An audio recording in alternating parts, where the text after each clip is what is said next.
Hi guys, welcome to Visho Info. Chola Puri எப்படி பண்ணுறதுன்னு பார்க்கலாங்க. வீடியோக்குள்ளே போகிறதுக்கு முன்னாடி நீங்கள் இன்னும் நம்ம சேனலை சப்ஸ்கிரைப் பண்ணனா சப்ஸ்கிரைப் பண்ணுங்கள். அப்படியே பக்கத்தில் இருக்கிற பெல் ஐக்கானை கிளிக் பண்ணுங்கள். அப்போ தான் நான் போஸ்ட் பண்ணுற வீடியோ எல்லாத்தையும் நீங்கள் உடனே பார்க்கலாம். வீடியோக்குள்ளே போகலாங்க. சோளா பூரி எப்படி செய்கிறதுன்னு பார்க்கலாங்க. ஒரு கப்பு மைதா எடுத்து வச்சுருக்கேன். ஒரு டீஸ்பூன் சர்க்கரை எடுத்து வச்சுருக்கேன். ஒரு டீஸ்பூன் ரவை எடுத்து வச்சுருக்கேன். ஒயிட் ரவை எடுத்து வச்சுருக்கேன். அதுக்கப்புறம் 1/4 டீஸ்பூன் பேக்கிங் சோடா எடுத்து வச்சுருக்கேன். இது விருப்பம் இருந்தால் சேர்க்கலாம், விருப்பம் இல்லைன்னா விட்டுடலாங்க. அதுக்கப்புறம் இந்த சோளா பூரிக்கு தேவையான உப்பு எடுத்து வச்சுருக்கேன். எப்படியும் அந்த ஒரு கப்பு மைதாவுக்கு 1 டீஸ்பூன் சரியாக இருக்குங்க. அதுக்கப்புறம் சோளா பூரி மாவு பிசைய தேவையான தயிர் எடுத்து வச்சுருக்கேங்க. ஒரு கப்பு மைதாவுக்கு 1/4 கப்பு தயிர் போதுங்க. பத்தாததுக்கு நம்ம தண்ணி ஊற்றி தாங்க பிசைவோம். அதுக்காக தண்ணி எடுத்து வச்சுருக்கேங்க. அதுக்கப்புறம் 1 டேபிள் ஸ்பூன் ஆயில் எடுத்துக்கணுங்க. சரிங்க, இப்போ எப்படி பிசைகிறதுன்னு பார்க்கலாங்க. பாருங்கள், நம்ம எடுத்து வச்ச மைதாவை சேர்த்திக்கலாம். இப்போ நான் செய்கிறது ஜாஸ்தி குவான்டிட்டிங்க. ஆனால் உங்களுக்கு சொல்கிறது 1 கப்புக்கான குவான்டிட்டிங்க. ஏன்னா எப்போவுமே நாம் எதாக இருந்தாலும் கொஞ்சமாக தானே செஞ்சு பார்க்கணும். அதனால் 1 கப்புக்கான அளவு சொல்கிறேங்க.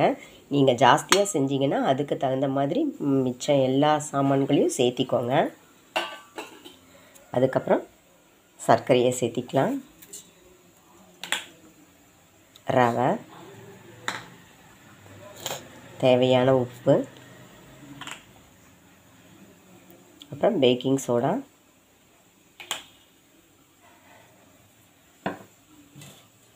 அப்புறம் ஆயில் மிக்ஸ் பண்ணிக்கலாங்க. நான் எடுத்த அளவுக்கு ஒரு 3 டேபிள் ஸ்பூன் தேவைப்படும். ஆனால் 1 டம்ளர் நீங்கள் செஞ்சீங்கன்னா, அதாவது 1 கப்பு நீங்கள் செஞ்சீங்கன்னா 1 டேபிள் ஸ்பூன் ஆயில் போதுங்க. அது கரெக்டான அளவுங்க. இப்போ இதை நல்லா மிக்ஸ் பண்ணிக்கலாங்க. நம்ம எடுத்து வச்ச தயிர் பத்தலைன்னா தண்ணி ஊற்றிக்கலாங்க. எடுத்த உடனே நிறைய ஊற்றிடாதீங்க. பாருங்கள், இந்த மாதிரி ஃபஸ்ட்டு இப்படி பெசரி விட்டுட்டு அதுக்கப்புறம் தான் தயிர் தண்ணி எல்லாம் ஊற்றி பிசையணுங்க. நம்ம எடுத்து வச்ச தயிர் பத்தலை அப்படிங்கிற பட்சத்தில் தான் நீங்கள் தண்ணி மிக்ஸ் பண்ணணும். எடுத்த உடனே நீங்கள் இவ்வளோ தண்ணி பிடிக்கும், இவ்வளோ தயிர் பிடிக்கும்னு சேர்த்திடாதீங்க. இப்போ பாருங்கள், நம்ம எடுத்து வச்ச தயிரை ஊற்றி பிசைக்கலாங்க.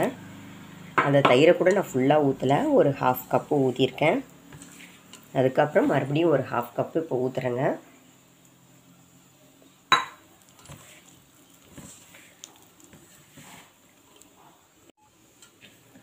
பாருங்கள், தயிர் சேர்த்து இந்தளவுக்கு பிசைஞ்சாச்சுங்க. இதுக்கு மேலே தண்ணி ஊற்றி பிசையக்கூடாதுங்க. தண்ணி தெளித்து தான் பிசையணும்.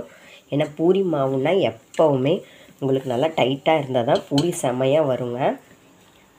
நம்ம ஓரளவுக்கு டைட்டாக வச்சா அது கொஞ்சம் நேரம் ஊற வைக்கிறதுல கரெக்டாக இருக்குங்க. இப்போ அதனால் கொஞ்சமாக தண்ணி தெளிச்சுக்கலாங்க. பாருங்கள், லைட்டாக தெளித்து தான் பிசைகிறேன், ஊற்றலைங்க. லைட்டாக தெளித்து தான் பிசைகிறேன். ரொம்ப தண்ணியாக போயிடுச்சுன்னா பூரி வராமல் இல்லைங்க, கண்டிப்பாக வரும். ஆனால் அதோட ரிசல்ட்டு நல்லா இருக்காதுங்க. பாருங்கள், இந்த அளவுக்கு தெளித்தா போதுங்க. நான் எடுத்த அளவுக்கே பாருங்கள் இவ்வளோ தான் தண்ணி பிடிச்சிருக்கு.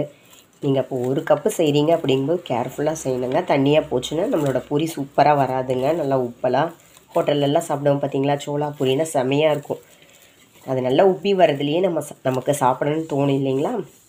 அது அந்த மாதிரி உப்பி வர்றது மிஸ் பண்ணாமல் இருக்கணும் அப்படின்னா நம்ம ஊற்றுற தயிர் தண்ணியோட அளவு கரெக்டாக இருக்கணுங்க. இப்போ இது காயாமல் இருக்கணும். இது 1 ஹவராவது ஊறினா தான் நம்மளோட பூரி செமையாக வருங்க. இது காயாமல் இருக்கிறக்காக நான் இதுக்கு மேலே இன்னும் கொஞ்சம் எண்ணெய் தடவிட்டு நல்லா மூடி வச்சிடணுங்க.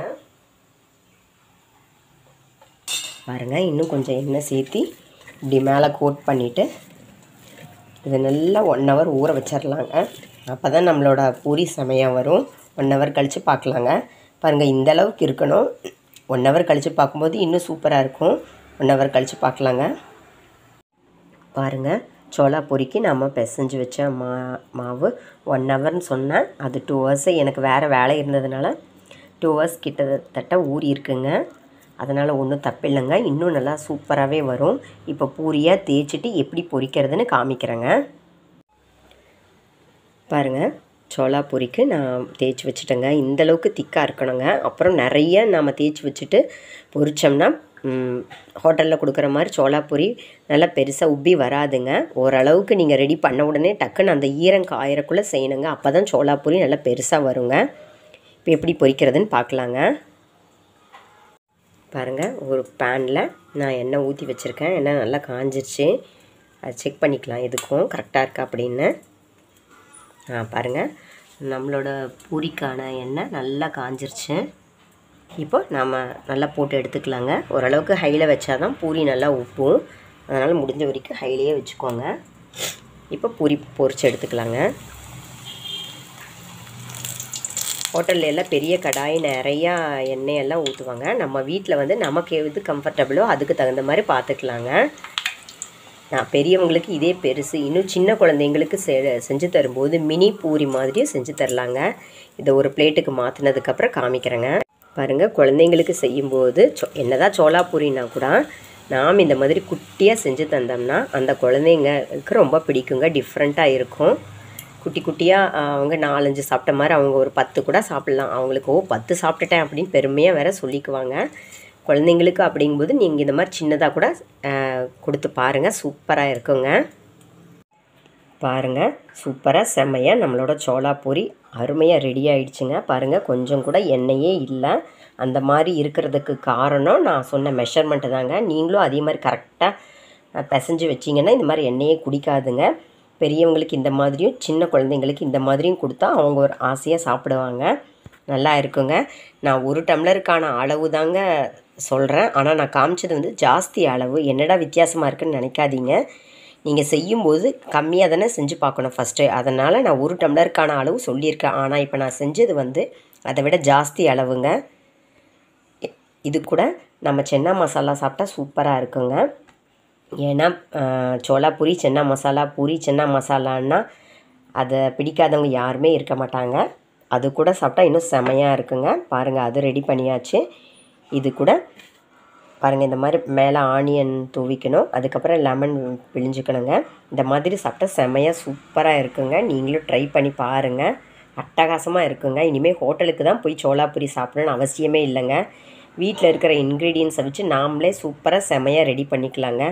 என்னங்க, இந்த ரெசிபி உங்களுக்கு பிடிச்சிருந்தா லைக் பண்ணுங்கள், ஷேர் பண்ணுங்கள், கமெண்ட் பண்ணுங்கள். ஞாபகமாக சப்ஸ்கிரைப் பண்ணுங்கள். ஓகே, பாய்.